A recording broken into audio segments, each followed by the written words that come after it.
everybody, welcome back to PSGL. George Morgan here, your commentator, alongside me, TK, who is going to be rounding off the season with me. Down the inside, absolutely impossible scene. This is for the win between these two. I'm on the edge of my seat. He needs to get it done now. Blakey will dive to the inside. We'll go bust. We got our elbows out. Ronard takes the lead. Because here comes Alfie Butcher. Can't really complain with that one. It's not going to be easy. The pressure is on, of course. Yarda Watmere is your champion.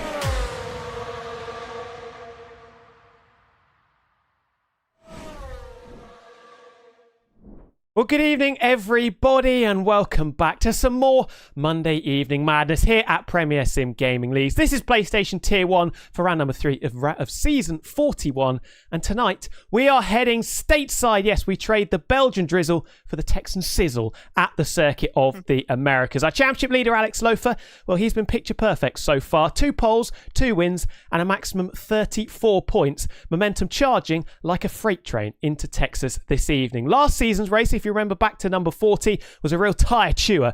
Will it be more of the same this evening? Well, we don't have too long to find out. It's going to be an absolute cracker, as have the first 2 rounds of this incredible championship. In your virtual commentary box for this evening, once again, myself, Tom Wilkinson. Alongside me is my good friend Otaku Logan. Logan, how are you doing on this fine Monday evening? Still trying to get over last night. I'm a Ferrari guy, so you can tell it was horrible. Yeah, not an enviable position, it has to be said, for your boys yesterday evening. But hopefully we can have a bit more enjoyment on your side. Looking back at the first 2 races, we've got to talk about Alex Loafer, don't we? He has been outstanding so far, a class above everybody else in the field. Can Logan, anybody chase him down tonight? Because realistically, they're going to have to.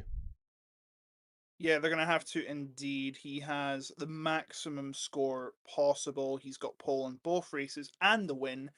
A point for the pole position and 16 points for the win in both races. That's 34 points total out of and 187 points on total.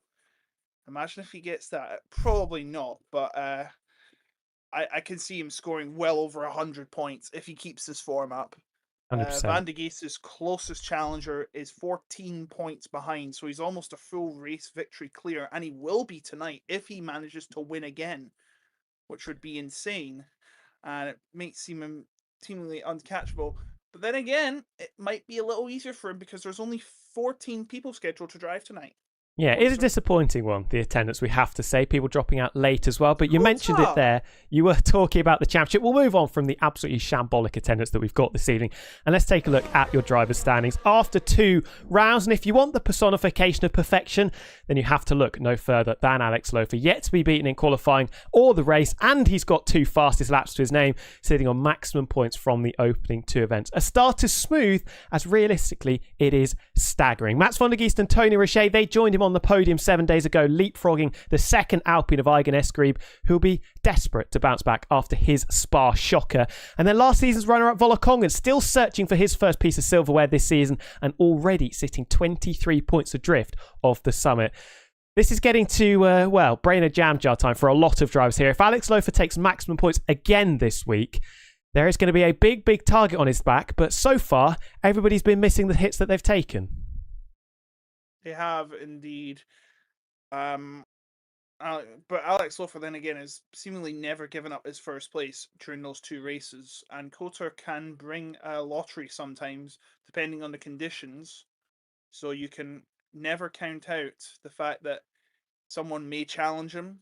But we will wait and see, of course, because there's a long night ahead of us. Well, it's only an hour and a bit. Very much so, it has to be said. Constructors' Championship as well. Well, that is a fairly similar story. Alpine have been absolutely ascendant. 21 points clear of V-Carb after just 2 events, with Ferrari a further 3 back. And then we've got a bit of midfield melee going on where Williams, Mercedes and McLaren locked in a dogfight as things stand, separated by just 1 single point. The Papaya outfit, well, they were missing Mario's Formula last week, who has dropped out of the PlayStation tier, moving over to PC. So they're going to be scrapping around because out of the 4 results that we've had so far, only scored points in 1 of them. The battle for the wooden spoon, fairly tight as well. Red Bull has Haas and Aston Martin all in single figures, with Sauber there currently holding a very handy 0 points to their name. Not ideal at all. Can we, Logan, see anybody chasing Alpine down after this start that they've had? It'll be interesting to see that. It's not traditional of Alpine right now to be this high up, but that's what PSGL can do to you, of course. I haven't got an invite yet. I don't know what's going on. Well, if you you source the invites, we'll see how that goes on, see if anything can come about. Let's have a quick look at, where we're going to be heading around the globe so far this season. Need to look to the future as we take a glance at the calendar. 2 races already in the history books, and then after next week, we'll be taking a brief break to complete the opening stage of the campaign before we return for a 4-race run into Christmas, and that stretch, as you can see, packed with Formula 1 heritage. Monte Carlo awaits in round 4 in 2 weeks' time, followed by the Red Bull Ring in Austria, Circuit Gilles Villeneuve in Canada, and then the British Grand Prix at Silverstone. And I'm sure you'll agree, 4 circuits very much steeped in racing history. And then, say 3-week hiatus because of Christmas and New Year. We'll be back on the PlayStation side on the 5th of January in 2026 after that little break there. That seems a long, long while away. Kicking that section off in Mexico City with another 4-race rampage to round out season 41. We'll be trading plenty of trips between South America and the Middle East, with Saudi Arabia, the Samba Magic of Interlagos in Brazil, and finally Abu Dhabi to close out the calendar. If we look in the near future, first of all, Logan, we've got some incredible circuits coming up in the not too distant couple of weeks. We do indeed, and I actually need to get my calendar up because I haven't got it up yet. We are going to, well, we're taking a break next week. We are going to Monaco after the break in 2 weeks' time. Now, hopefully people show up for that because it's Monaco. Then, of course, we have Austria the week after, kicking off December. And then, of course, Canada, a real classic that. Actually, hold on. Yeah, Canada. And then before Christmas, we go to Britain, which is, of course, where it all began in 1950. Then we're going to break for Christmas. Then off to Mexico 3 weeks after. So just like real world, the Mexican Grand Prix near the end of the season. Then we'll go to Saudi Arabia, which is, of course, all right, we're in now. Yes, we have got in. We've managed to get in there. So we'll move away from the calendar, and I think we should take a look at the place 15. That we will be racing this evening, because Circuit of the Americas, if we go through the track map, you'll be able to see on screen little bit of a modern classic. I think it is fair to say, becoming a modern classic. A playground of high-speed twists, technical turns, and relentless undulation and elevation changes. That first sector in particular will test both nerve and setup decisions as well, demanding total commitment through those now famous flowing sweeps, and a section where precision very much meets bravery. But while that first sector does reward aggression, tyre management will be tonight's true tightrope, balancing pace with preservation, speed with spiralling tyre temperatures. It's a circuit where we will see drivers have to work hard for their overtakes. Chances, though, will arise on the 40-metre ascent up into turn number 1, or charging down into the sunset towards the heavy braking zone of turn number 12. And don't rule out drama either through that double left of 15 and 16, a complex that very much punishes hesitation and rewards the opportunists who pounce at just the right moment. And we mentioned setups early on, going to be absolutely crucial around a circuit like this.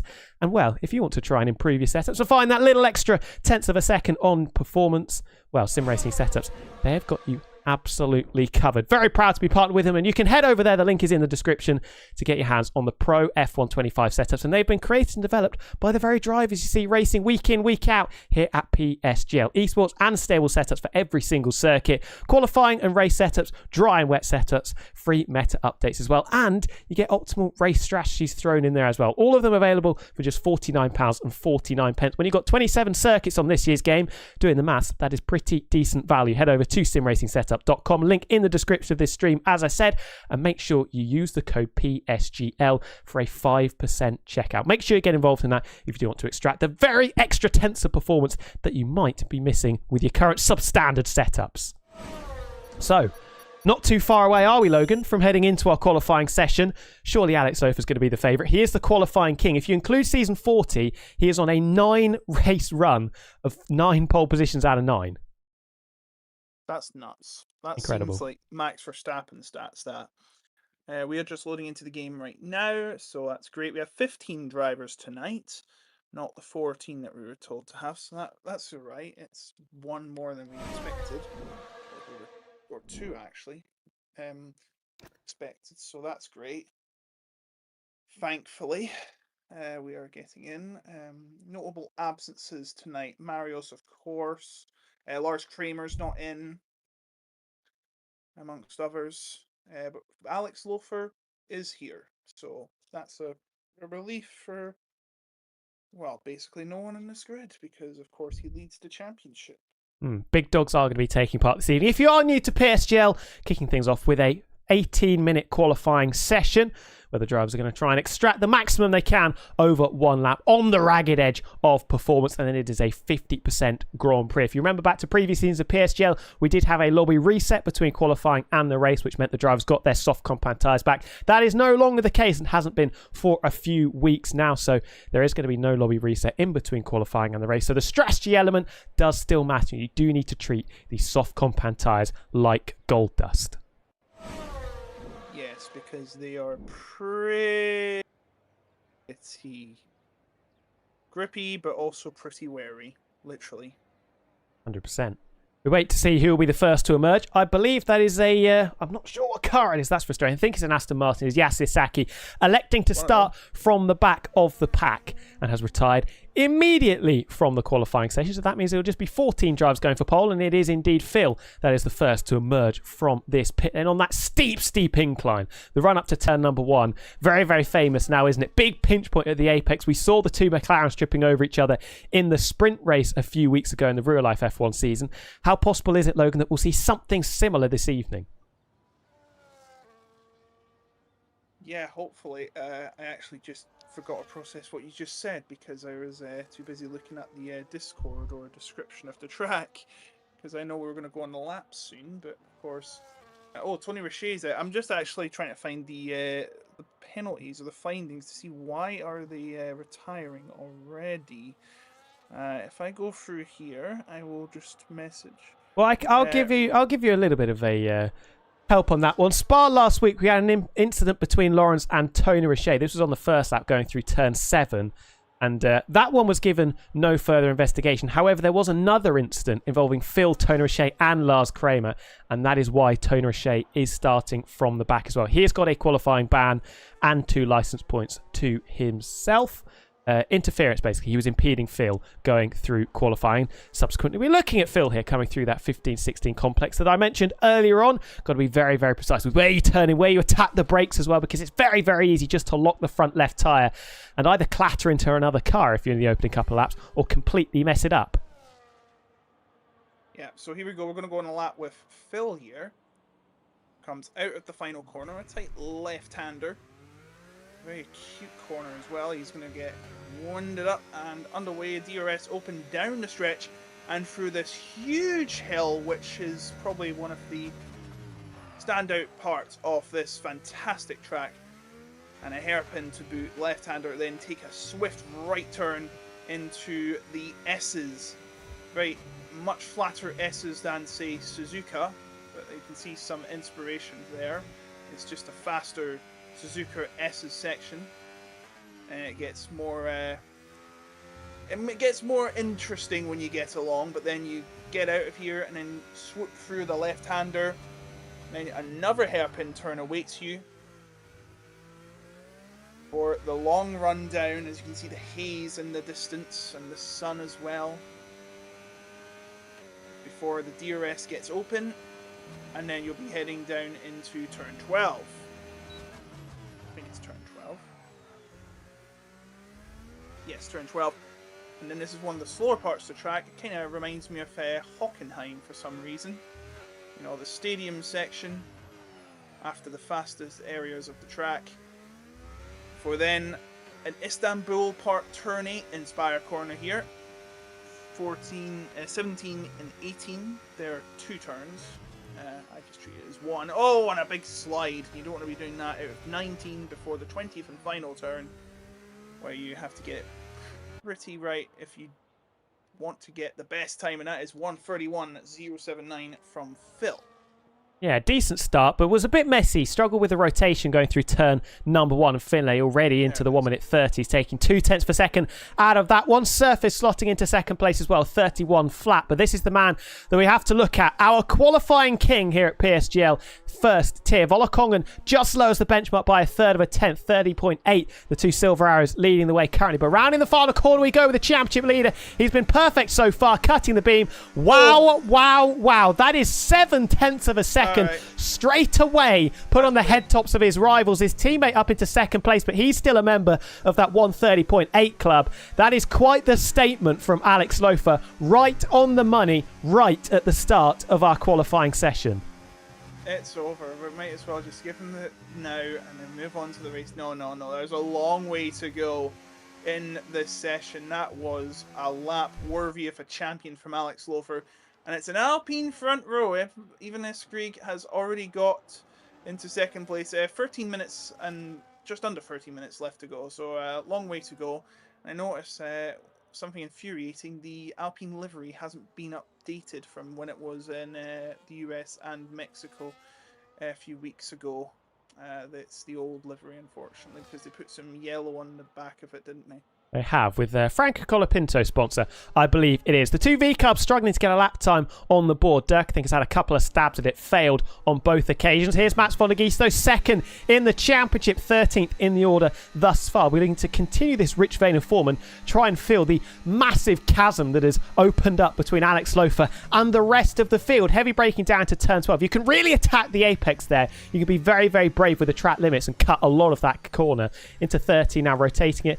Really difficult traction zone on the exit of 14, and now into the double left-hander of 15 and 16, taking a really wide line to swoop it into the second apex at 16. A little bit of a wobble on exit, but pulling through the gears through the famous triple right-hander of 17, 18, powering down in the RB. Might get a little bit of traffic here into the penultimate corner, though. Mats von der Geest has a couple of attempts at getting the car tucked in, trying to get the front end to bite into the penultimate corner, and then this slightly clumsy 90-degree left-hander to complete the lap time. He does go into second position, but still 0.6 of a second down on Alex Lofer, who's probably going to be thinking, well, maybe I can get into the 1:29s while the others aren't even in the low 1:30s. That is just insane. I don't know what Alex Lofer is pulling out of this. I think he should be promoted to Tier F0, which is on Nintendo Switch, because F-Zero, get it? Or the SNES, sorry. the SNES, of course. The classic SNES, which I should play when I'm done with this. Potentially. Focus on this one first, though. First runs of the session completed, nearly halfway through it. And as we've said, our qualifying king, well, is quite clearly royalty here in the United States of America. That is a serious, serious benchmark to put down. And he can chill really for the rest of the session. Do you see anybody getting anywhere near that time? We're seeing messages coming in from Dirk saying that Alex Lofer should just ego retire. I'm probably in the same ballpark, it has to be said, because, well, that is absolutely outstanding. Here comes the Ferrari of Ottazito. Had a decent opening round, but a bit of a tricky one in Spa 7 days ago. We'll be looking to right the wrongs of that trip to Belgium as we head from Europe to North America. But again, another driver struggling to get the front end to bite, this time into turn number 1. Had a couple of attempts at getting the car rotated. Eventually managed it also without cutting the track. And now through these sweeps, these S's, beautiful sequence of corners. Flat for the first part of it, but we just have to have a bit of a lift and knock it down a cog into 6th gear. Lift again into 5th, and then try and swoop it in, keep it really tight on the curves. Be careful, though, not to exceed track limits. And I think we are going to be talking quite significantly in the race about track extending and about 3-second penalties being picked up, being racked up potentially by a lot of drivers. Really aggressive on the front end again, down into turn number 12, rotating better than it did into turn number 1, but this Ferrari does still look a little bit lazy at the nose. Maybe it's got a little bit less downforce, which will be helpful down this long straight and the downhill braking zone into turn number 12. We saw earlier, you can be really aggressive, really play with the fire on the curves, and leaving a little bit of time on the table there is Ottazito, powering now into 13. Hopefully it's not unlucky for him. Clumsy final sector, I think is the best way to describe it here at the Circuit of the Americas, with the double left hand we've got as well. Drivers favouring that really wide line to tuck it in for that second apex and really V the corner off as they power into the double right-hander. So he comes around the final 2 corners now. These will be pretty crucial. He doesn't want him to invalidate his lap at this stage of the lap. Have to do it all over again. DRS open, and it is second place. He is still 5.5 temps down from Alex Lofer, of course, though. Such a big gap, isn't it? Incredible pace from Alex Too big. Lofer. I mean, can anybody get anywhere near it? Lawrence has just kick-started his second flying lap of the session. The rampaging Red Bull down to turn number 1. Just about misses the apex and having a couple of goes. Real bit of a wobble coming out of turn number 1. Struggling to get that right foot planted and having the rear of that Red Bull racing car comply with the inputs that he's trying to use.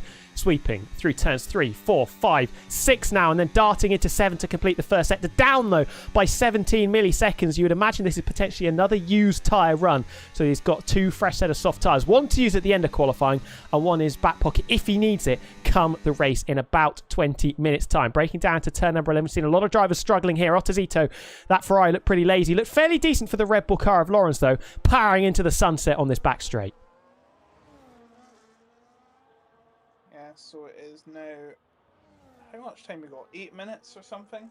Halfway through the session as things stand. Bobby Dude has jumped in the chat saying Lofer's banker is quicker than Oscar's pole time from last season. Oscar, if you remember, last season champion, not racing with us this season. He was pretty quick. Wasn't the best over one lap. That was obviously still Alex Lofer, but his race pace and his consistency was very, very strong. I'd be disappointed at this stage if we don't see Alex Lofer dipping his toes into the 1 minute 29s with the banker lap that he's put down. Can afford to really lean on that Alpine car for the rest of this session, as can Lawrence, but just chopping off the penultimate corner on the inside. So easy to do. You can just get a little bit greedy with it, and now has crashed into the pit lane. Well, Lawrence losing his head there, losing the back of the car, and then his front right tyre, and that is his qualifying session over in a slightly clumsy and embarrassing fashion. Oh dear. You don't want to be doing that in this game, because if you do, you will get punished, and punished hard. I remember doing it one time in a league race, and I then made a meme out of it, out of sheer self-deprecation. You remember the in thing from Hockenheim 2018? Oh, there we go, a challenger. Dirk 1:30.340. Still 1.8 temps off, but still, it's an improvement. We're getting closer. We are getting closer. Then there's this man who's just trying to obliterate into the sub 90 seconds. And he's coming through the slow section there, as I call it, the stadium section. Starting his third sector through the Istanbul right-hander. It's just the mirror image of Istanbul, because it is itself in a mirror, maybe a little shorter. Out of the final corner, is he going to improve? And the question is, if he does, how much? Oh! Just scrapes the 130 barrier. And 1:30.009. He was really manhandling that Alpine car as well. Had so much confidence in the front and the rear end of that blue and pink car. Faster lap times are coming in. Ivan Eskrig in the second Alpine, just 1 millisecond down on dirt, but still nearly 3.5 tenths away from his teammate. Mats van der Geest just leaps up into 4th place. So it's Alpine RP, Williams with Nico sat there just a further millisecond behind Mats van der Geest. Nice little bit of symmetry there.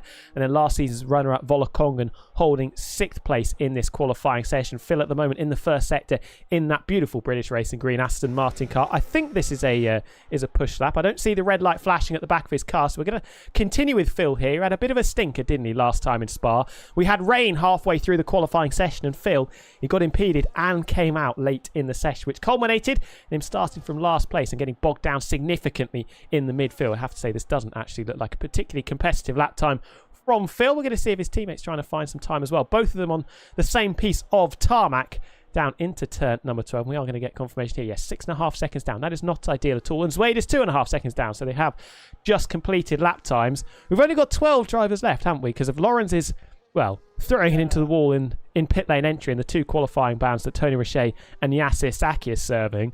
So it obviously limits the traffic that we're going to see in the final part of qualifying. And that's going to be crucial, especially through that first sector. You do not want to be getting a dose of turbulence, a dose of dirty air, because that's really going to put your car out of kilter.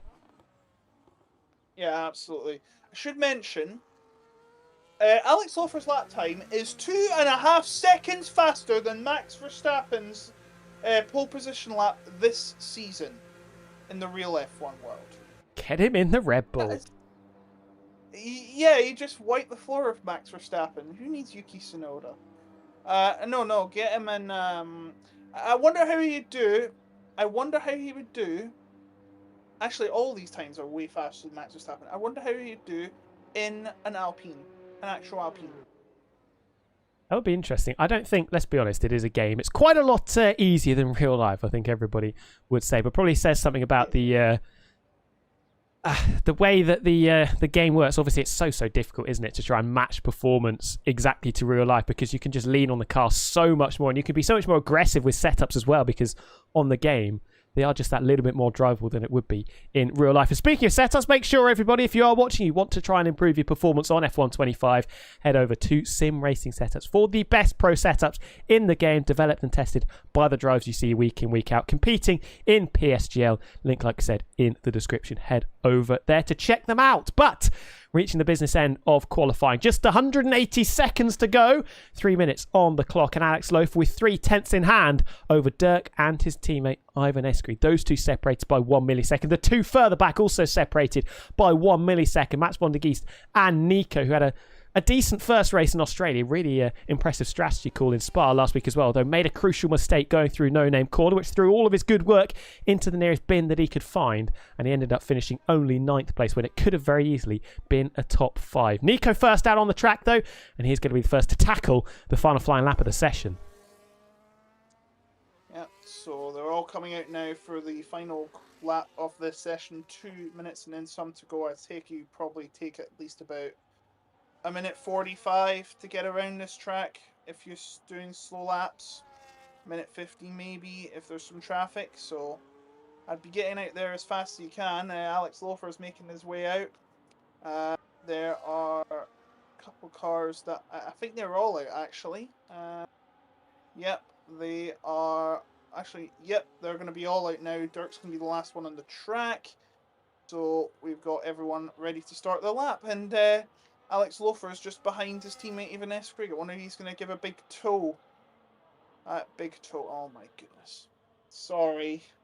The big toe can be painful sometimes if you're a little bit too close following into that first sector. Can stub that big toe if you get too close. Like we said earlier, you don't want... This is one of the tracks where dirty air, with the way it is on F1 25, you do not want to be following really close to that car in front, because it really is going to hamper you. Yes, you might get a little bit of time back down the long straights. We've got the run into turn number 1, of course, the dash from 12, or 11, I should say, into turn number 12. But I think it is going to be a net negative gain if you do try and get a little bit of slipstream. And also, it's a little bit against the sporting code in PSGL as well. But this is the Williams car of Nico, round in the final 2 corners, preparing for their final flying lap of the session. There are a couple of drivers at the back, the 2 Alpines and the RB at the back in particular, that just need to get their skates on ever so slightly, because they could be up against it with 47 seconds left on the clock. Here we go, barreling, ascending up this enormous incline, 40 metres elevation change, just missing the apex of turn 1, but does get the car rotated and, crucially, gets the power down very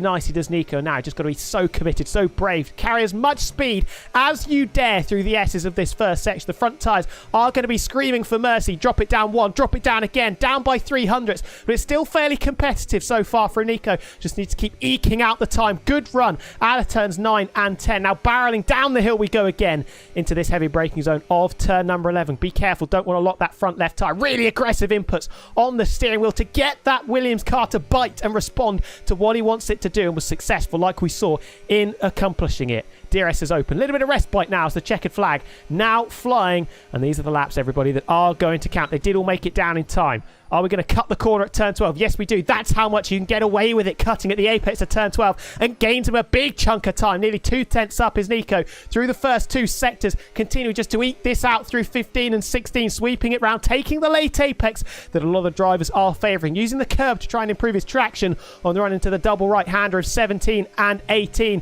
This is where you do not want to mess it up. You've done all the hard work. You just got 2 corners to negotiate, but they are a little bit clumsy. Clatters the sausage curb at the inside of the penultimate corner. Running into the final one we go. Got to be careful. Really difficult traction zone. Has a couple of goes at it, and cutting the beam. It is an improvement by 1/4 of a second for Nico to jump up 1 place into 4th. Ivan Escrig has made a balls up of it, though, down in P3, and he's not going to improve. Phil in P5 has found a little bit of time.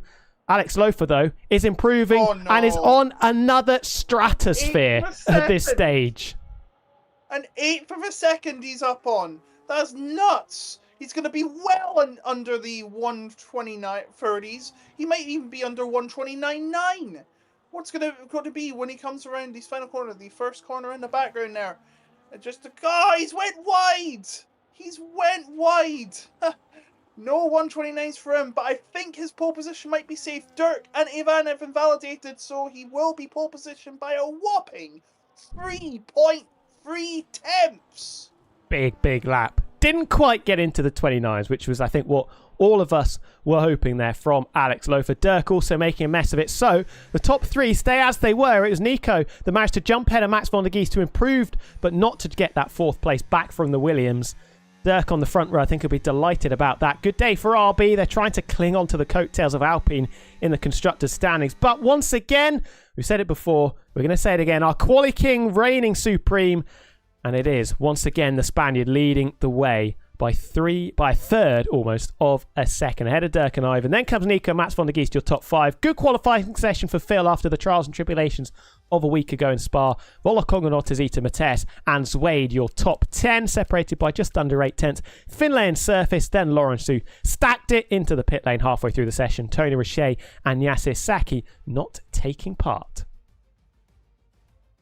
So, we're now going to get into the race now. Is it going to be nice weather? It doesn't really get that nice in November. Well, it might, but it's usually when it gets colder, obviously, there's a chance of rain, but there's not, because it is nice and dry. It is Texas, of course, so, you know, even though it's hurricane season, I don't think they get many hurricanes hitting. It's quite rare. I think, remember there was one in, was it 2015? There was Patricia. There was a lot of rain in 2015, yeah, and that's quite significant, isn't it? Because we've got two potential championship contenders starting on the front row. Everybody's a championship contender because they're trying to chase down a runaway leader in Alex Lofer, someone you imagine will have to emerge from the pack. Tony Roche, starting from the back of the pack, is going to find it very, very difficult, and he was one last season who really struggled with keeping the tyres alive. He had to make an extra stop. He was in contention for victory, then his rear tyres burnt up, and he threw away any chance of picking up a victory last season. Hopefully, he will have learn from those wrongdoings and those mistakes last time we were in Texas. But there is an opportunity for a lot of drivers. This is a big pinch point at the apex of turn number 1. Alex Lofer, you'd imagine, is not going to have everything his own way. And the driver starting alongside him in Dirk and the two on row 2 are going to be desperately trying to grapple behind him, nipping at his heels, and maybe try and push him out of the lead of the race, which is a position that he's occupied for at least 95% of the races so far this season. Yes, absolutely. And here we get ready to go, though. 5 red lights. It's a charge up the 40-metre ascent into the braking of turn number 1. Alpine versus RB. Alex Lofer charging with Dirk alongside, and we're racing for the United States Grand Prix. Nico getting away really nicely, and Dirk has had an absolute stinker off the line. But look at this, Ivan Escree to the inside, trying to challenge his teammate as the two RB cars potentially tripping over each other further back. Alex Lofer is clear out of turn number 1. Nico got off the line well, and Ivan is wide through turn number 2 and relinquishes position number 2. Side by side through the S's. That is very, very brave. Further back, Finlay dropping places in that silver arrows. Yasir Saki still holding the wooden spoon as it stands. Max von der Gies has had a poor getaway as well, dropping behind the Mercedes of Volokong. Both RB cars struggling for traction off the line, but Alex Lofer, that is exactly the start that he would have wanted. Oh, and a collision near the back there, and thankfully it didn't result in extreme incidents, but it is Alex Lofer well ahead of the pack right now, nearly 7 tenths ahead. Actually, he is 7 tenths ahead, but that's went down. I think Nico has faster straight line speed. There's a big battle behind. I think that's Phil getting involved into 12, Ooh. and it's all close between them, but looks like he's got through unscathed. And then, of course, we've got the two Ferraris chasing down the Haas, who is waiting to Van der Gies and squeezing through, forcing his way through. And Van der Gies is having none of it. He's going to strike back and cover him into turn 17, and collisions abundant coming through the next turn. It is a Royal Rumble behind there. All and around. there goes Matus. Matus has spun around, and he's going to lose a lot of spaces there. He's right to the back of the pack, but still standing. Not good news for him, because that got very, very clumsy and very messy, didn't it? Into the final sector. There's a Ferrari going slightly wide. That's Ottozito, who was getting stuck in with his teammate. Always barged him out the way. Down into turn number 12. Lawrence getting out of the slipstream. Volokongan under the cosh, because this is Phil. Brilliant start in the Aston Martin down the inside. The drives on the hard compound tyres have absolutely no grip or tyre temperature. We saw Mats van der Geest fighting for his life in the second half of the opening lap. Dirk also got off the line absolutely terribly, left standing at the start. He's down to P4 from second on the grid. Light speed start for Nico in the Williams. Started fourth, blasted past Ivan and Dirk. Helped a little bit by the mistake from the second Alpine car, just understeering wide through turn 2. And now has a clean run at Alex Lofer. That has not always gone well for the driver in second place. No, it hasn't. And Otsuzito's going to try and get involved again with Suede. He bumped into the back of him in the final turn of the previous lap. And he's going to try and get through here with DRS enabled for the first time tonight. And it looks like his teammate Tony Roche is going to get involved with Van der Geest for 7th place. Down the corner they come, turn 12, he dives down to the inside, covers it, and unfortunately Mats van der Geest is forced wide. And it looks like he's not happy with that either. Van der Geest just will not give up. Are we going to see a switch back here at the turn? He tried it, but yeah, he's going for it right now, but he's unable to get through. And that's going to cost him time. And Otsuzito and Svade also still fighting. It's all happening in the mid-pack right now. But it looks like Tony Roche is now up into 7th place. And if he can get close to his next opponent, Volokongan, he'll be fighting him for 6th.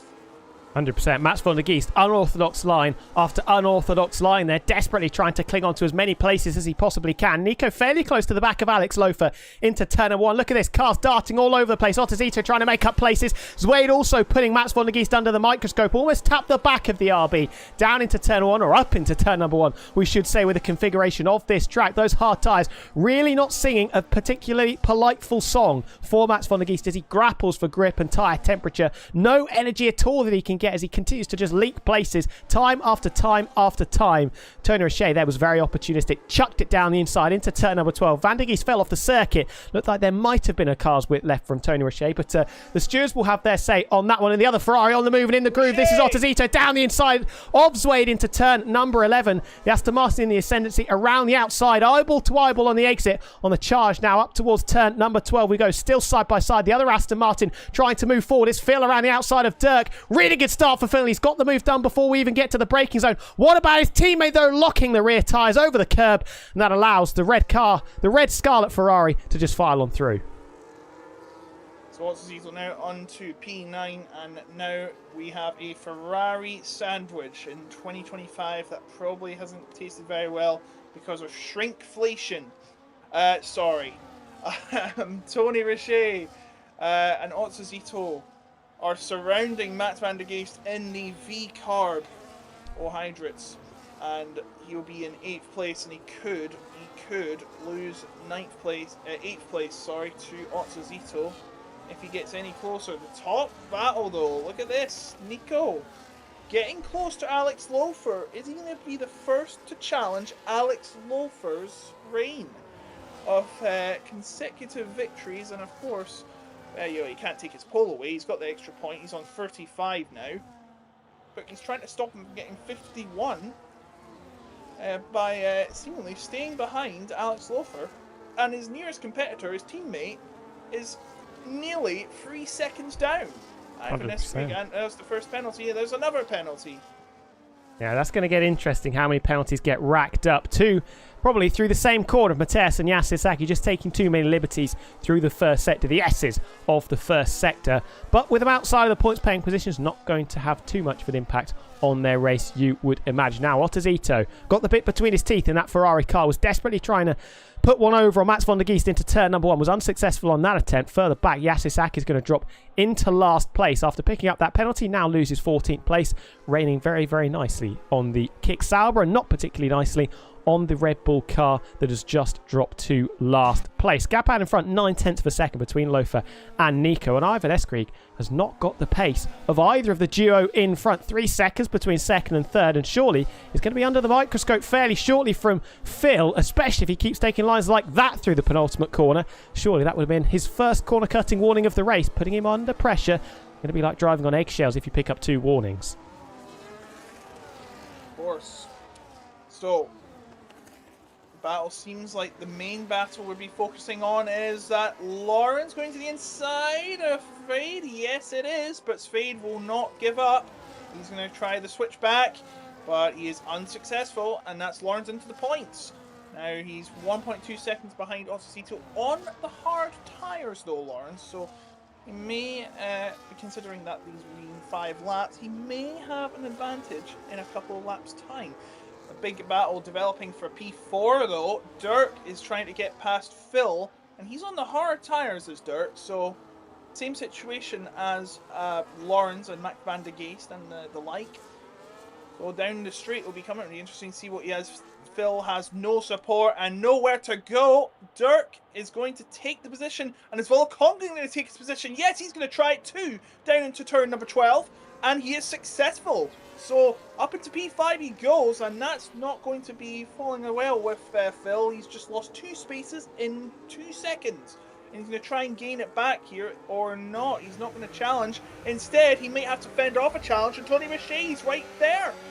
Yeah, those hard tyres really starting to work now. Took them a while to get them into a nice and tidy operating window, but once the mediums have just started to fall away in the last couple of laps, just past their best at this stage of the race, the hard tyre definitely the compound you want to be on. And the hard tyre generally on this game is the best compound. The mediums on a lot of circuits, not a great race tyre. Are we starting to see that had decent early performance, got Phil up from 7th to 4th, and now slipped back down into 6th. Could be 7th very shortly, because Tony Richet from the back of the grid has had an excellent opening stanza of this race, nestled comfortably inside the top 10. Mats van der Geest, his championship rival for 2nd in the standings, now behind him after qualifying 6th. This has not gone the way Mats van der Geest would have been hoping. No, absolutely not.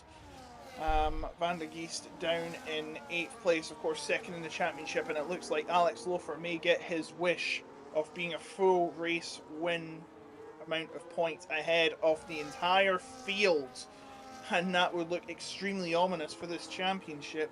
It would just be like Max Verstappen in 2023, but we don't want to manifest anything too ominous. But we're going to have a battle. I think Tony Richet is going to be on the back of Phil. Phil is really struggling here today against the pack, and Tony Richet advances through, but is Phil going to try and challenge this one? I don't think so, but we'll see what happens coming into the next corner. This is where you could try a surprise attack, but it doesn't look like that's going to be the case for Phil. In fact, the same thing's happened again. Van der Geest now right behind him. 100%. Phil's burnt through his tyres way too quickly in this one, and now paying quite a hefty price. Will he have to convert to a 2-stop because those medium tyres look significantly worse than all of the drives around? It's actually Tony Richet that dives into the pits. Wow, didn't expect that one. We saw in Australia, first race of the season, he favoured the 2-stop strategy. Wasn't quite the fastest strategy out there. Got in P5 in the end, but could have potentially finished a little bit higher. Ivan under pressure as well, and Dirk has managed to put one over on the second Alpine car on the run up the hill into turn number 1. Ivan also clearly struggling on his medium tyres. Volkongen hot on the heels of the Alpine also. This could be, well, code red for the drivers on the yellow striped medium tyres, with the exception of our race leader Alex Lofer, who continues to soldier and march on out in front. 5 seconds ahead of Dirk, 2.5 seconds clear of Nico in 2nd place. Dirk, I think, might have picked up a corner cutting warning there as he chopped off the apex of turn number 10. Now for Ivan, it's just going to be desperately trying to cling onto the coattails of the RB in front, but instead of looking out of his halo, I think he's going to have to be looking out through those rear view mirrors, because Volkongen looking menacingly behind the Alpine, as is Mats van der Geest underneath the rear of the Aston Martin of Phil. So 2 potential battles going on here. Ivan does still have the DRS to the car in front, so he's going to be protected. Phil doesn't have that luxury, and another place is leaked as Mats van der Geest blasts past with the help of that rear wing flap opening, and after a poor first few laps, really struggled on those hard tyres in the early stages, has now reassumed his grid position and has a nice little bit of clean air to drive into. Yes, absolutely, but I think the top battle is starting to fade away. It's nearly 3 seconds now. Alex Lofer showing his superiority on the track despite the medium tyres. And now, but we do have, of course, the pit window coming soon, so of course, you never know, it may change if someone decides to throw a spanner in the works as a safety car or two. But now, we have, I think Lawrence is getting close behind Otsosito in that Ferrari. Is there going to be another lunge from the Red Bull of Lawrence? Yes, there is, and it's a very nice, swiftly done move from Lawrence up into P8 now. And Otsuzito is left to fend off Finley, who had a bad start. And by the way, Yasosaki is pitting for soft tyres. Interesting. Definitely a two-stop there. Maybe just try and have a bit of fun at the back of the pack is Yasisaki. But that was clinical, wasn't it, from Lawrence into turn number 1. Had to get that overtake done because Ottozito, another driver, really grappling for grip on those ailing medium compound tyres. And you feel it's going to be a matter of time, not just for Finlay to pass Ottozito, but for Lawrence to dispose of the continually falling Phil. Had a really good start. Remember, qualified 7th, was running as high as 4th after 4 laps and has just lost place after place after place as those medium tyres get worse and worse and worse. DRS flap is open. That is as easy as you like for Lawrence, and Finlay going to follow in the footsteps of the Red Bull driver as well, pushing Ottozito down a further spot. So these hard runners now very much in the ascendancy, and the question for the medium runners is, can they make a one-stop work? Because at this stage those tyres look absolutely dreadful. They do, of course, and I think the pit crews better get ready for a change of tyre when necessary. Finley is starting to close up the Phil, who is still struggling on those mediums. I don't think this car, the setup was designed for medium tyres in line, whereas Otsuzito is coming into the pits for his stop for, I presume, hard tyres. But we could be wrong on this. It could be a 2-stop. We'll see what he's going to do. He is in for hard tyres, yes. So we'll get them on, and out of the pits he comes, and he should go behind his teammate Tony Richet. It'll be a long old stint though, won't it? 20 laps to try and take those hard tyres. His teammate's got to do 22 laps. Going to really have to try and eke that stint out on those hard tyres and hope that they play ball. Now, Nico at one stage was shadowing every move of Alex Loeffler in the opening couple of laps, but as the Alpine has cruised off into a 4-second lead and has preserved those tyres, Nico is absolutely all over the place. The car did not respond nicely on the run into turn number 12. Had a couple of goes, maybe 3 goes at trying to get the car rotated, and this should be Dirk reassuming second place in this race. Had a terrible start, dropped down to 4th, but is now back up into 2nd with the helping hand of DRS. Volokongen as well on the move. Is he in the groove? He dangles the nose of the Mercedes down the inside into 12, just affording the space from the Alpine. Ivan gets a little bit of a love tap on the outside. They're going to continue to battle into 13. Who's going to be the unlucky loser on this battle? Into 14 now. It's the switchback, the double left-hander of 15 and 16. Volokongen needs to be careful he doesn't clatter the Williams in front of him, but that is overtake well and truly done. Volokongen had to get his elbows out. Ivan did not make it easy, but he has muscled his way up into 4th. What a move that was from Volokongen. Completely fair fighting as well. Race leader in. Just watching a battle. Oh yeah, the race leader's in. I just want to say, I'm watching a battle from the back, and they're just completely messing with each other. Saki and Matus has just lost his wing. I have no idea what's going on between these two, but this is completely against the spirit of the race. By the way, Alex Loeffler on hards, Nico on hards. I think they're all on hards. Yep, they're all on hards. So he will come out, and Alex Loeffler now, for once, has lost the lead. Well, because nobody else is pitted. He's still the net race leader. Long old stint though, isn't it? Tony Richet with that undercut now finds himself ahead of Nico just about as the Williams spat out of the pit side by side into turn number 1. But with the tyre temperature that Tony Richet has built up over the past few laps, he now takes over the net 2nd place in this race. I'm surprised really how difficult it's been to take these medium tyres. Haven't even taken them 10 laps so far. Ivan Eskrig was held out to dry courtesy of his teammate boxing at the end of the previous lap. That's slightly earlier than I would have expected for Alex Loeffler. He had such a big advantage, 5 seconds clear of the rest of the pack.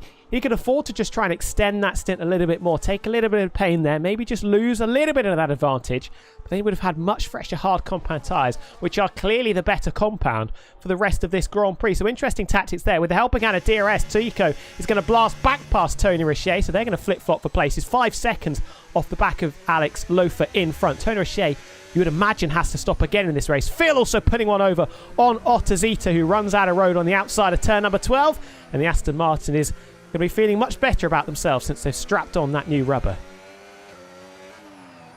They are, yes. Evan Eskrig is coming, by the way. This should be for medium tyres, and the bottom 2 drivers are still scrapping for position again, and that is... yeah, that's... I do not know what is going on between those two, but it is... I think we should just ignore that now, because it's going to make...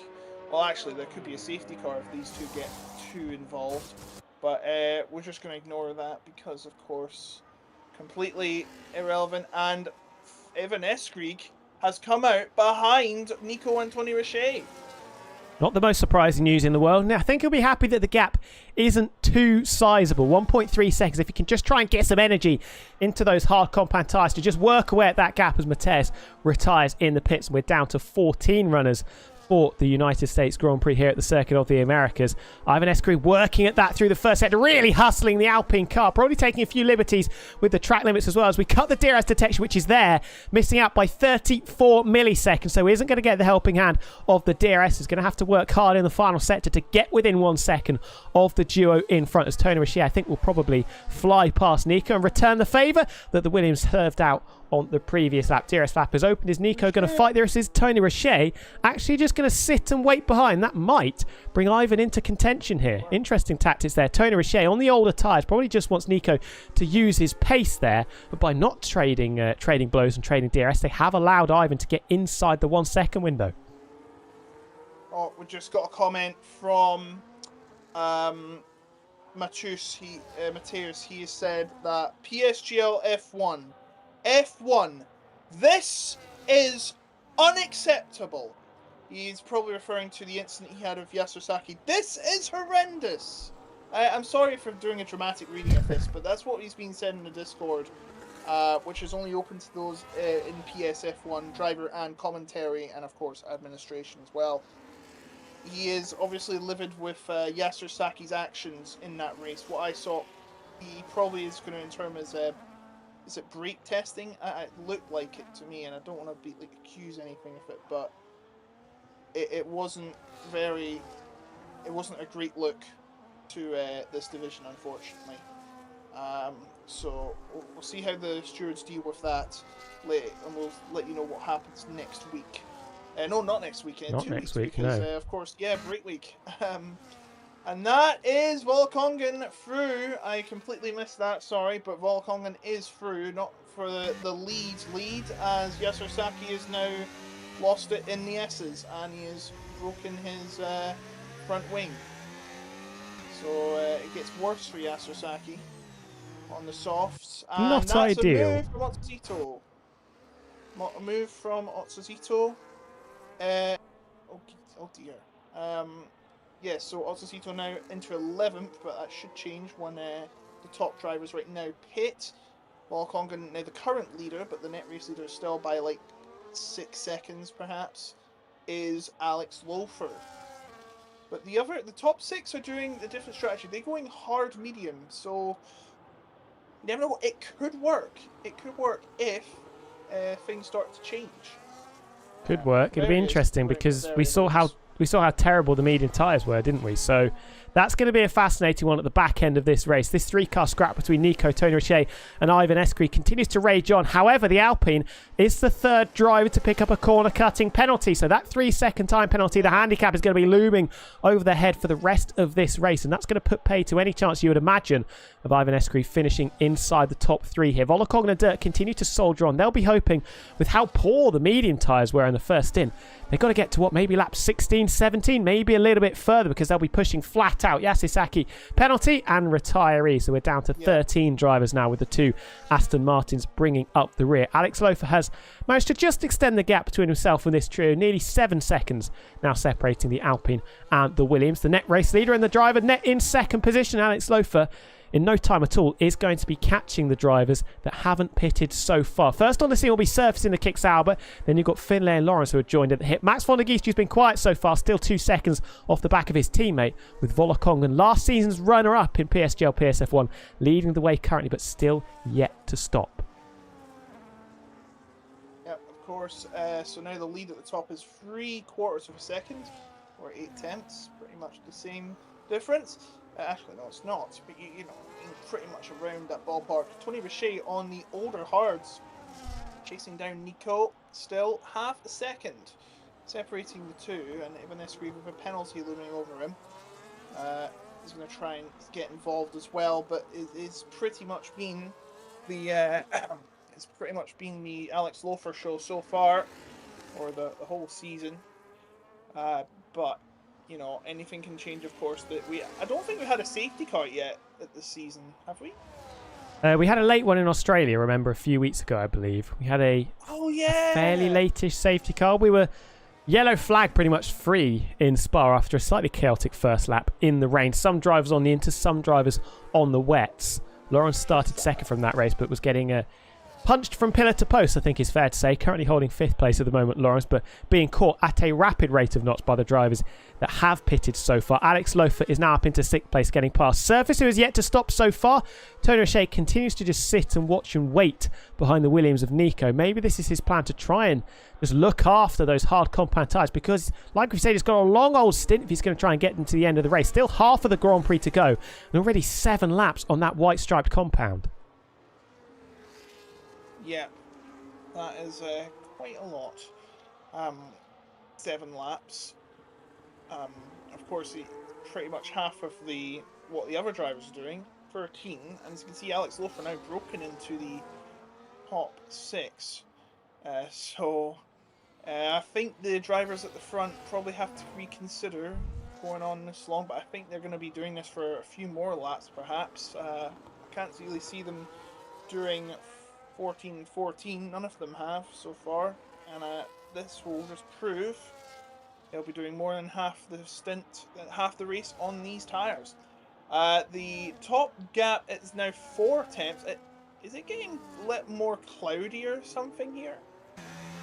I would say there is a little bit of cloud cover. I wouldn't say at the moment there's any cause for concern that the weather might interrupt play at the moment. I tell you what, Volokong has had a really bad turn number 1 here, because Dirk was right tucked up beneath the rear wing of that Mercedes car through turn 1. Max von der Geest has taken 6 tenths out of this duo through the first sector alone. Dirk might be thinking, hang on a minute, your tyres are clearly struggling. I think this is going to be the lead changing hands. DRS is open. Volokonga doesn't fight it, and Dirk takes first place back from the Mercedes car, realising the threat of Max von der Geest, who's catching them very, very quickly. For Max von der Geest, he will want to try and overtake Dirk, because if he can get that track position, he will have the benefit of being the first RB on the road, which means he will get the better strategy call. He'll be able to do what he likes strategy-wise and won't have to think about what Dirk does. Less spinning plates, if you like. Things were going so well for Phil, weren't they, earlier on in this race, but now losing 12th place to the Ferrari of Ottazita, and these two in a little bit of no man's land, has to be said. 5 seconds off the back of Ivan in front and 10 seconds ahead of the other Aston Martin. The formation continues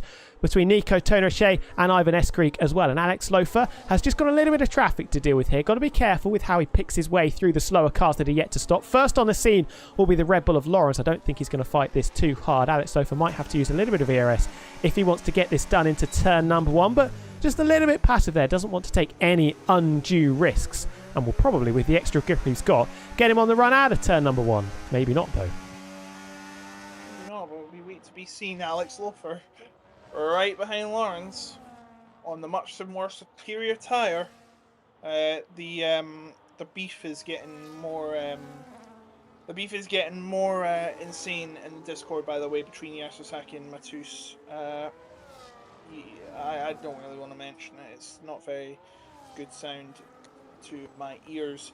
So Alex Lofer, wow, this is a big switchback. He's not even need the DRS. He has the grip and gonna get past Lawrence without a need to fight it. And no DRS there secures the position, and his next opponent will be Finley, who already has a penalty. There's a lot of work to do for these drivers that haven't pitted so fard, because they've managed to extend the hard tyre stint to the end of lap 16 if they pit now, but they've lost nearly a pit stop to Alex Lofer that they're going to have to make up in not too many laps. Alex Lofer, just for one moment, thought about setting it up the inside into 15 and 16. Realised that he's got a championship at stake here and did not want to take that risk. We'll see what the leaders do, though. Dirk and Volokonga will arrive at the final corner first. Are they going to make their way down pit road? The answer is no, as Max von der Geest stays out as well, continuing to just extend that stint, baby those hard compound tyres. This should be much easier for Alex Lofer. He was a little bit passive on the previous lap in his attempts at getting past Lawrence. This time, though, he's going to absolutely ease past Finlay. And the championship leader, and of course the net race leader, back up inside the top 4 with 12 laps to go. The drivers in front of him still yet to stop. And Max von der Geest is taking chunks of time out of Dirk and Volokong, and he's bringing himself back into contention for a potential podium. He is absolutely. Podium would be great for him, of course. In these kind of sports, these kind of finishes come very rarely when you're around the mid-pack, so you want to make sure you can get as much as you can in that. The two SCI stable mates are still fighting off for the lead as it stands, but my goodness, is it getting more cloudy, or is it just me? It's probably me. Has got No darker, change hasn't of it? position at the first- Definitely Yeah, has oh got my darker, and you can just see This on would be- board with Volokong, there's a really angry cloud to the left. No, this would be bad for Alex Lofer. I mean, it's not going to ruin his championship hopes, but it might throw a spanner in the works for his chances of winning. What My counter to that would be he is only 2 seconds off the back of this trio, and it will take, if it is going to rain, it will take a couple of laps for the track to get properly wet. And I would expect with the added grip that he's got, he'll be able to pass them fairly easy. Now, with these three staying out, that probably tells us that maybe there is some rain on the horizon, and they're just desperately trying to hang it out until the drops start to fall from the sky. And that will make Mats van der Geest even more desperate to try and dispose of his teammate, because he does not want to double stack behind Dirk, and equally, he doesn't want to be hung out to dry on the wrong compound of tyre. Absolutely not. You do not want to be on that tyre. I'm just asking if there is any rain being predicted, because of course we don't see like the details such as the weather forecast. We have to use BBC weather, but that doesn't work for video games. So that's a shame. Or the weather channel, there could be. But we're seeing a battle here between Tony Richet, Nico, and Ivan Eskrig for 8th place. Well, not really. It's more like 2nd place at the moment. Not if it rains, it's not. It says rain in 10 minutes, Ooh. apparently. I don't know if that was from when he retired, though, because it was from Yasosaki. I don't know. It could be in 5 minutes, actually, as Ivan Eskrig has got past Tony Richet, but that's not going to be much over. Lock-up from Tony Richet. That's a rare mistake from him. And goes wide. You don't want to be doing that at this stage of the race. Texas is going to get a little wet, I think, if it gets a little darker. And it is scheduled, so it'll be interesting to see how this plays out, but it might come too late if the 10 minutes is true. Well, Mats van der Geest is in, and he's got a 10-second penalty. Brake too late on the run into the pit lane. Had no grip on his tyres and speeding into the pits. That's going to put pay to his chances of getting a decent haul of points and keeping Alex Lofer in check in the championship. But he's decided the rain is not going to come soon enough for him with the state of his hard compound tyres. Bolts on a set of mediums to take him either to the rain or to the end of this race. This is going to be fascinating, isn't it, for the drivers that have stayed out so far. Dirk and Volokongen, are they in a situation where they've made their beds? Look at where Mats van der Geest has come out. He's in 11th place at the moment. 6 seconds off the back of the cars that he should be racing. Nico, Ivan Eskrig and Tony Richet. And a 10-second penalty as well. You're going to be balancing a lot of different things here. Spinning a lot of plates, trying to manage and get to the end of this race. They've got 6 seconds between Alex Lofer, who is going to fly past, you would imagine, very, very easily, and Lauren's in 4th. So much grip he's got. This will be a no challenge from Phil. Surely, there's no way he is going to fight this. He knows he is beaten. And there it is, into 10th place for now. And now Otsuzito will be next opponent, and he'll have DRS. And Otsuzito will not. And Otsuzito will just have to admit that Van der Geest is just too fast. But is there going to be a move from Phil? Is he going to fancy his chances? No, but he does get past Otsuzito. Now Otsuzito is out of the points. And his next challenge will have to be against Finley. He'll have to fend off Finley, it seems, unless he can get past Otsuzito here. Mats van der Geest is really going to... He nearly hits him. Nearly hits him. Go on. Mats van der Geest, pardon the pun, but he's going to have to make hay while the sun is still shining here. I thought I might have seen a bit of rain there. Some streaks on the halo, and Mats van der Geest would have been absolutely loathing that his teammates stayed out. Surface into the pits, but he's going to have to really, really work those medium compound tyres. Fastest in the final sector. If he's going to catch Nico, Ivan Eskrig and Tony Richet, going to have to put the hammer down. The gap is about 5 seconds, to that trio in front, plus the 10-second penalty. It'll be very, very difficult, isn't it? Yes, it will be. The penalties really do hit you hard in this series. One mistake could be your last, and what Van der Geest has had is just very unfortunate. 10-second penalty for speeding in the pit lane. these are the little moments that can ruin your chances of winning. But he's going to try and make the most of it, at least try and get past. Maybe if it rains too early, or as a safety car, he could have the chance to serve that penalty, but even then, it would probably ruin his chances if there is that kind of predicament. It doesn't seem that it's going to happen right now. He may have to have it added on, as it would be, and Alex Lofer is desperately trying to get past. Is he going to go outside of Volcongton? This would be insane if he would, but he doesn't. He does better, the champion he is. But it is costing him time. Well, actually, he's 10 seconds ahead of his nearest challenger. Lawrence is yet to pit, so we're not going to... He has to pit. That is the rules. I think he's trying to hope it rains, but so the real challenger is 9.3 seconds behind. And Alex Lofer will not be behind Volcongton any longer. He is going to get through, and is there going to be a challenge? No, there is not. So Van de Geest sets the fastest lap, unsurprisingly, on the medium tyres. And now Alex Lofer will be challenging for the lead without even needing to depend on him pitting. Absolutely nuts. I thought I saw another drop of rain, but I think it's just a graphical thing. These guys surely are going to be in puncture territory, 20 laps on a set of hard compound tyres. They would have been babying them, you can imagine, Dirk and Volokong, trying to extend them as far as they possibly can. They've got 8.5 seconds, though, ahead of their next nearest rival. Lawrence is on the same strategy, will not be that much faster. Alex Lofer flies past Dirk, and the drivers that occupied the front row on the grid now occupy first and second in the same order again. They've got a really decent buffer, if they do just want to back off and try and ensure that they can get these tyres to a point where, if the rain does come down, they can bolt on the inters and hold track position. Fascinating end of this race. Both Dirk and Volokong with twin slides through 15, and that is another insult to injury for Mats van der Geest. Now 13 seconds worth of penalties. He's absolutely rapid, but any decent points in this race looking fairly unlikely unless something drastic happens. Drastic indeed. There is still a race to win, I'd assume. Well, unless you're Alex Lofer, of course. Alex Lofer has just been unstoppable today. If you thought the two previous races were good, well, this is exceptional. This is the drive of a champion. This is what Max Verstappen would be proud of. Completely outpacing the rest of the field. He has just been unstoppable from the start of qualifying to now. And he's putting in the same gap, I'd say, or even better than he had in qualifying per lap. And wait, was that rain? Oh, Watsitito's left the session. I'll get him back in. Yeah, and while that happened, Ivan also got his second corner-cutting penalty, so now 6 seconds for the Alpine car. That is not good news at all, but look at this train that has formed behind Lawrence, who is the bus driver, with 7 laps to go, trying to eke those hard compound tyres on until the rain comes. Alex Lofer now 2 seconds clear.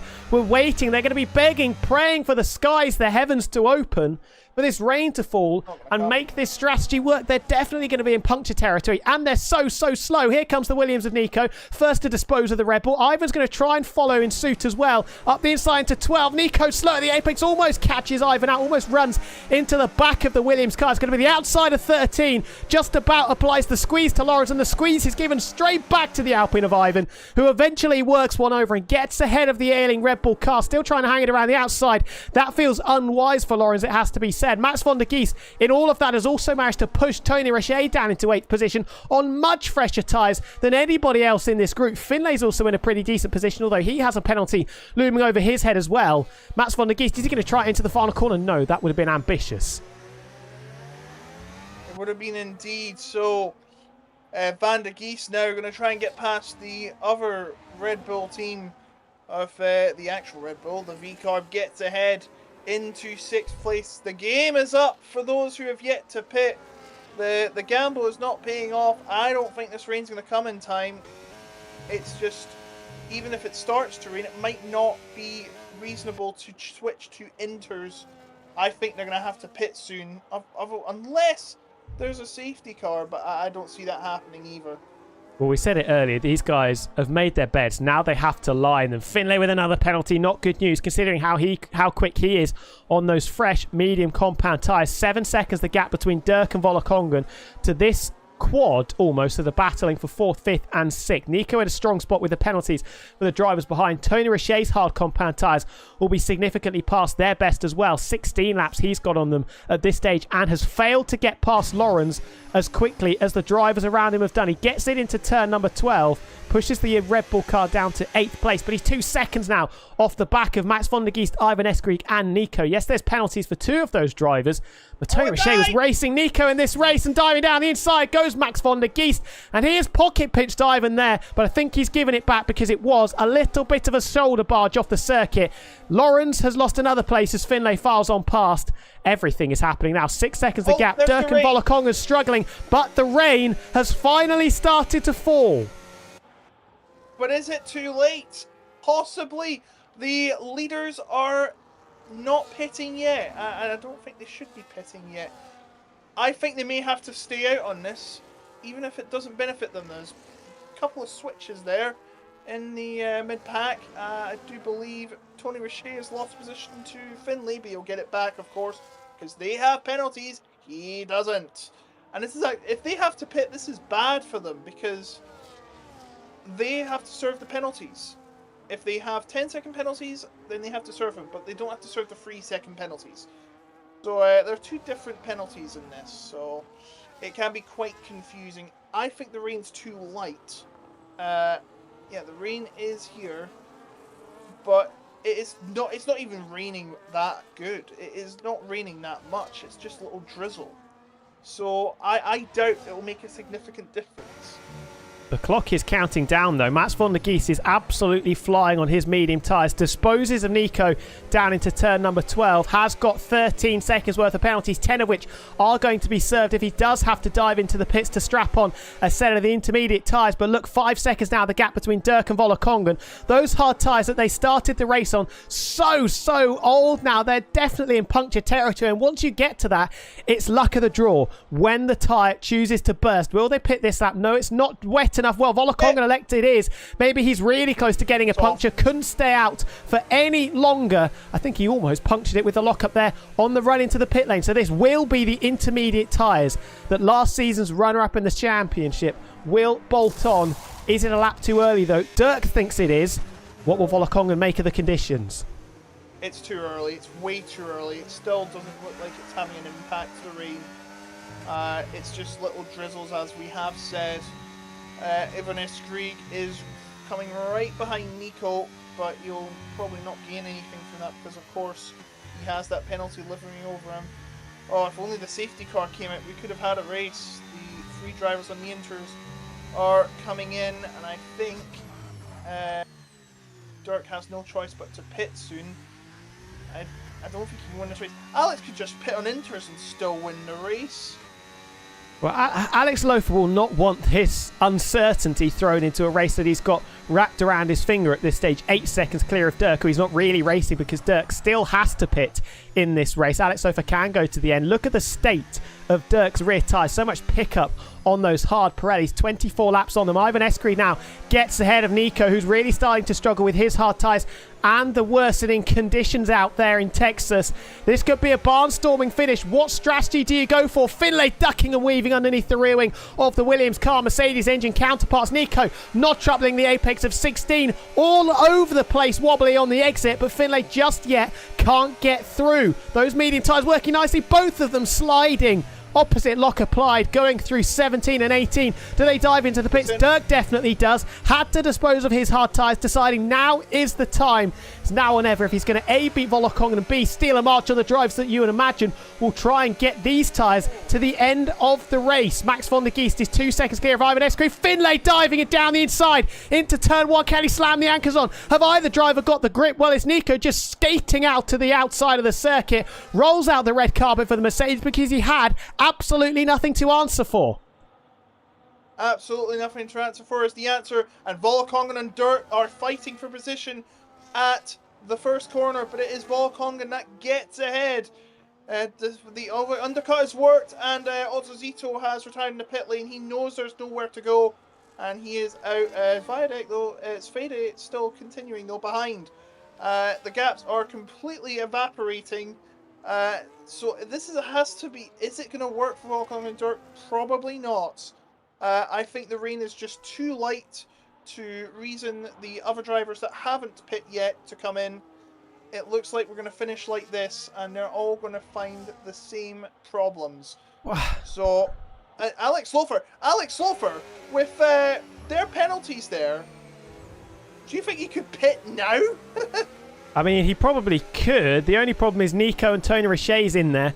The intermediate runners are faster. They are faster at this stage. It's definitely the compound you want to be on. The question is, with 2 laps to go, how much worse are the conditions going to get? Alex Lofer cutting the beam to start lap 27 of the Texan Grand Prix with 13.5 seconds in hand over Max von der Geest, whose pace has really fallen away, as has Nico in the Williams. He will inherit second place courtesy of the penalties for the trio of drivers in front. Tony Richet could yet finish on the podium as well, but he's really struggling on 20-lap-old hard compound tyres that will be eking and irking towards puncture territory as well.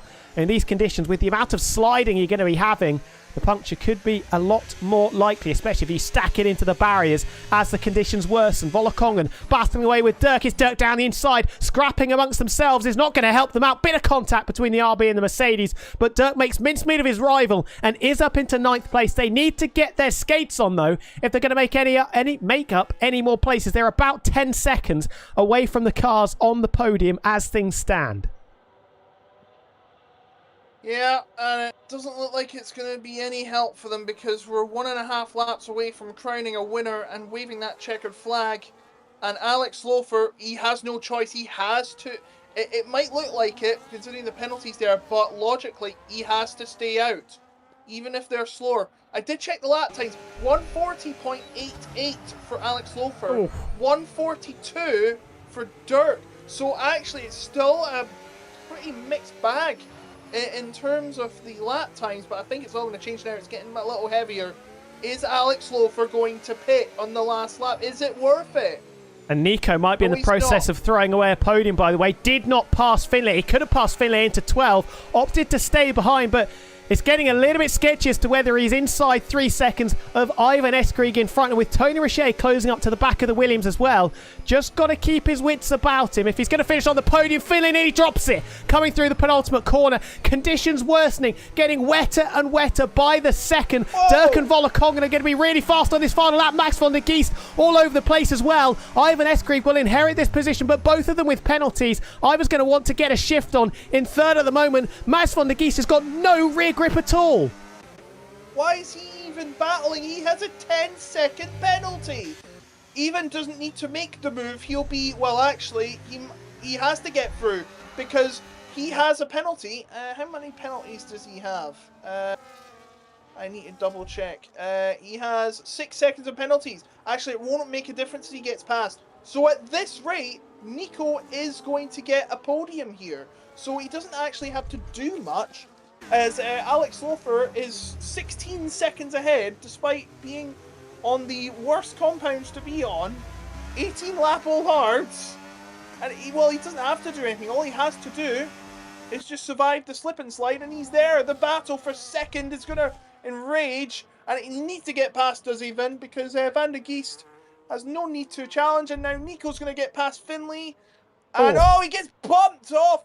That is a bit naughty from Finlay. Nico is going to get a podium here, a second place finish, but who's going to get the other position? It's going to be Tony. Tony's there and trying to play spoiler, but Alex Lofer is about to cross the line.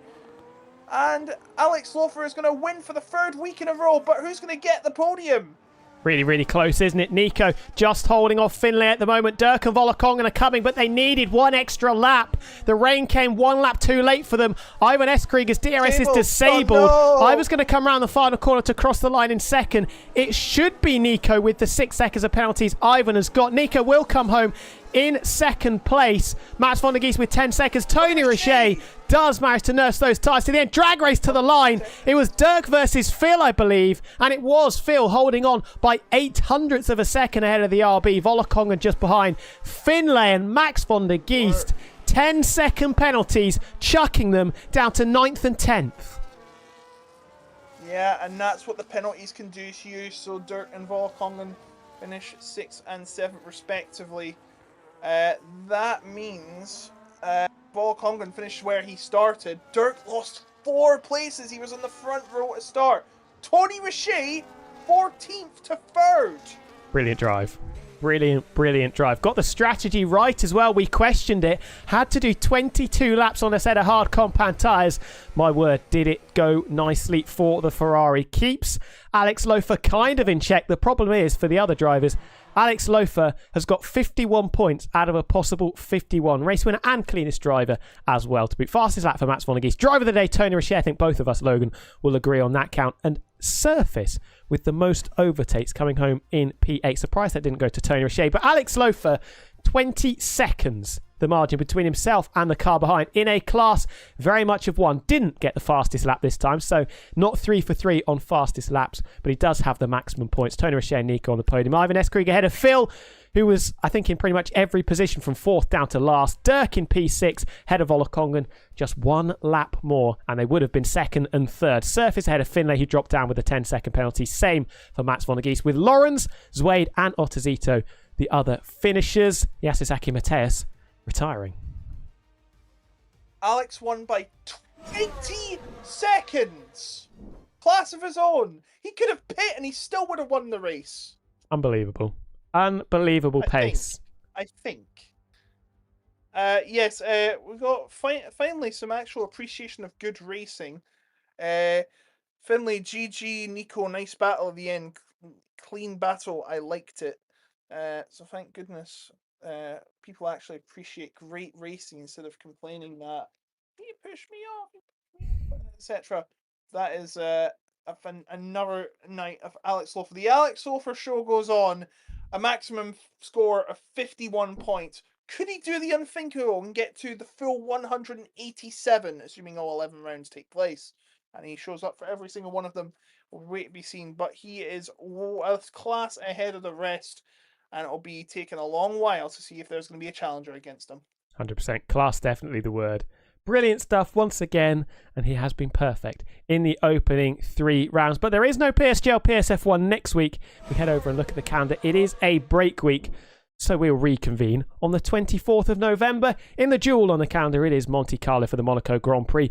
Then it is the Red Bull Ring for Austria, Circuit Gilles Villeneuve, Canada. And then the last race on the PlayStation side in 2025 is at Silverstone on the 15th of December. And then we will reconvene again in 2026 in Mexico City. Then comes Saudi Arabia, the Samba Magic of Interlagos, the penultimate round of the calendar, and then Abu Dhabi to round out season 41, where I think we are going to have to start questioning, can Alex Lofer get the maximum points? With the pace he's showing in qualifying and the race, it's definitely possible. Definitely, indeed, it is going to be quite interesting to see what happens there. But yeah, I'm absolutely knackered. Are you? Was quite a long one, wasn't it? And the rain at the end just spicing things up that little bit more as well. Before we go, make sure if you want to improve your performance on F1 25, Sim Racing Setups have got you covered. They are the only place to go. Get those pro setups and unlock extra performance on F1 25. Setups created and tested by the drivers you see competing week in, week out here in PSGL. Esports and stable setups for every single circuit, whether it's qualifying or the race, whether it is dry or wet. Optimal race strategies thrown in there as well. They have absolutely got everything that you need. Pro support and compatible with all platforms as you would expect. And all setups available there for £49.99 when you consider there's 27 circuits on the game. If you do £49.99 divided by 27, that is a pretty good value. Head over to simracingsetup.com. Link is in the description of this stream to check out those setups and use the code PSGL at checkout for a 5% discount. But Logan, that pretty much rounds us off for the third race of the season. 2 weeks we have to wait for some more PSGL PSF1 action, and 2 weeks before we get to converse as well. So before we head out, would you like to tell everybody where they can find you on the old social medias? Yeah, check me out at Otaku Logan on YouTube. I make a lot of random videos and some gameplay videos. I've been playing Simpsons Hit and Run lately, so go check that out.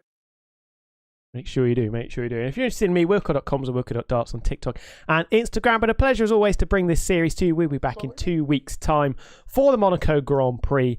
And can anybody stop Alex Lofer? The Alpine Ace is running away with it at the moment. Somebody he's going to have to play Joker and try and spoil his charge. But until then, I've been Tom Wilkinson. Our Taco Logan alongside me. Have a wonderful next 2 weeks, and we will see you in Monaco very, very soon.